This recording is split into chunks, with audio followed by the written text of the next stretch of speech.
Salut à toi, ami amateur d'automobile. Eh bien, réjouis-toi aujourd'hui car je ne te propose pas un essai, non, mais 2 essais pour le prix d'un, tel un double expresso automobile bien serré. Voilà. Ah ouais, comme un double expressé. C'est exactement ça, Pauline, exact. Double expressé. Ce jeu de mots a été élu jeu de mots pourri de platine 2021 par un jury d'experts. Nous tenions à les remercier chaleureusement. Nous vous proposons aujourd'hui de découvrir 2 modèles hybrides rechargeables de la gamme Audi. À ma droite, l'Audi A3, la compacte de la marque. Et à ma gauche, le Q3 Sportback, le SUV coupé.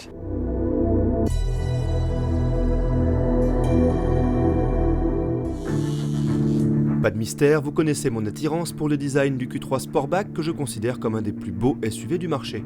J'adore le soin apporté aux détails, surtout sur cette version S-Line, ainsi que ses hanches magnifiquement dessinées et ses proportions juste parfaites. Très clairement, il a donné un sacré coup de vieux au Q3 classique.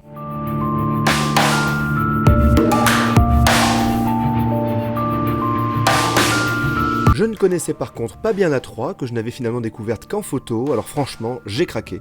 L'affiliation avec l'ancien modèle est évidente, surtout en partie haute, mais Audi a révolutionné le modelé des flancs, abaissé la calandre pour produire une compacte à mon sens juste sublime. Ses concurrentes directes n'ont clairement pas son élégance ni sa prestance.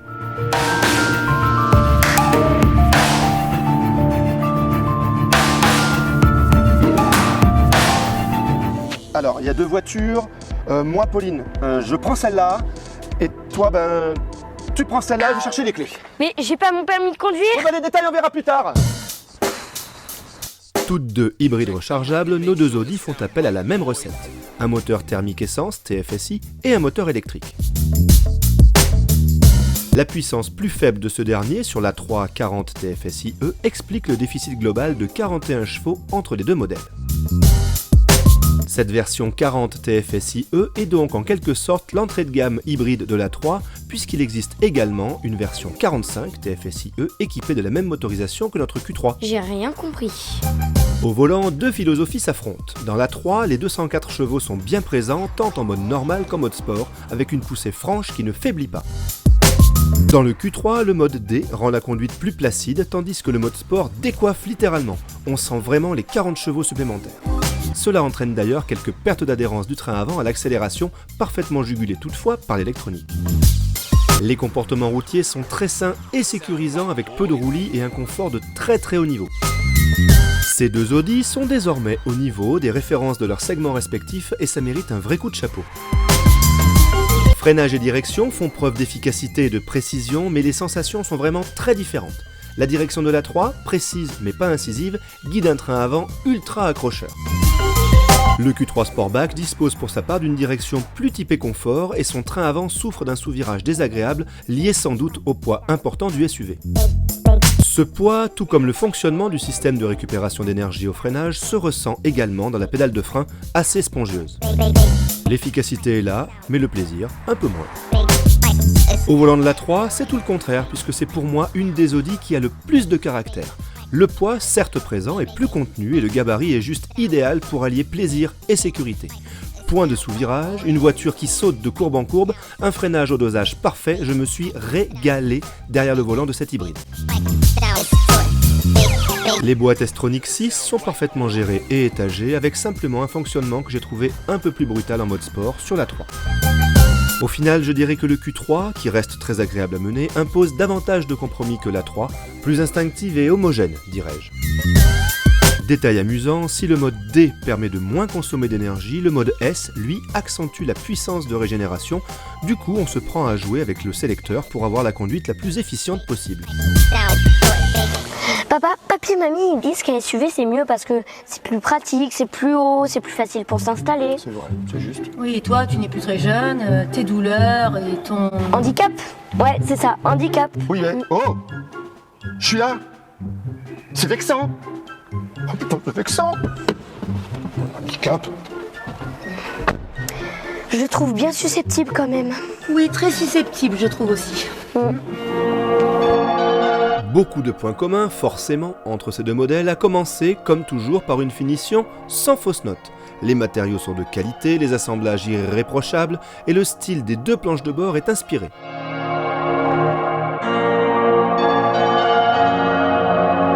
L'A3 y apporte sa touche d'originalité avec ses aérateurs suspendus façon oreille de Mickey. Sacrément bien vu, Cyril! Astuce stylistique habile pour rendre l'ensemble très aérien, sans tomber dans l'exubérance d'une Peugeot 308 par exemple, qui n'aurait pas forcément plu à la clientèle Audi.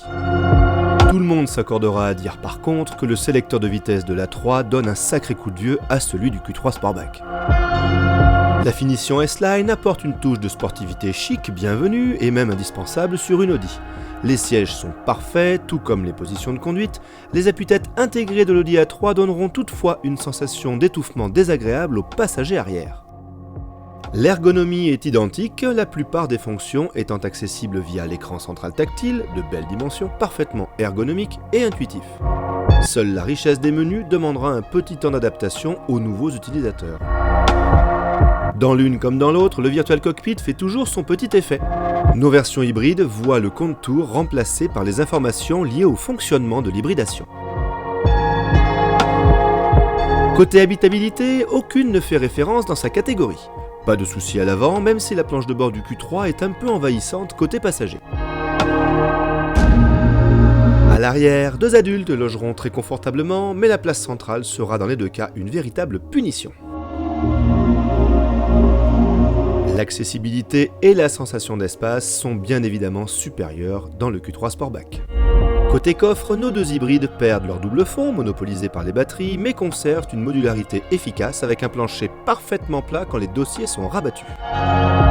Les contenances sont inférieures au modèle thermique et c'est finalement là le seul vrai défaut qu'on pourra relever dans une utilisation quotidienne.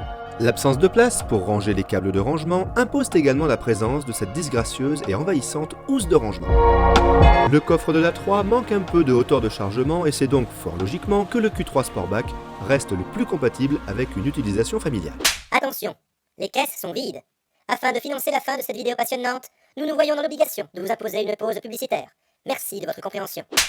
Un double expresset par les automobiles de Cyril, c'est 2 fois plus d'informations, 2 fois plus d'analyse, 2 fois plus de précision, 2 fois plus de rire, 2 fois plus de plaisir. Les automobiles de Cyril? Quoi d'autre? Il n'y a pas de surprise, une Audi? C'est cher. C'est ainsi, et ne faisons pas de jaloux, les concurrentes premium ne sont pas mieux lotis. Par contre, on regrettera sur les 2 modèles quelques mesquineries d'équipement, comme la caméra de recul optionnelle sur le Q3 ou encore les vitres arrière surteintées sur l'A3. Du coup, la concurrence sera à chercher en interne au sein même du groupe Volkswagen, puisque de nombreux modèles partagent les mêmes ingrédients techniques, citons par exemple la Golf ou la Cupra Leon, ou encore le Tiguan et la Cupra Formentor. Mais rassurez-vous, c'est à l'usage que ces 2 Audi vous donneront le sourire, avec des consommations moyennes très basses, pour peu que votre utilisation quotidienne soit en accord avec ce type de motorisation.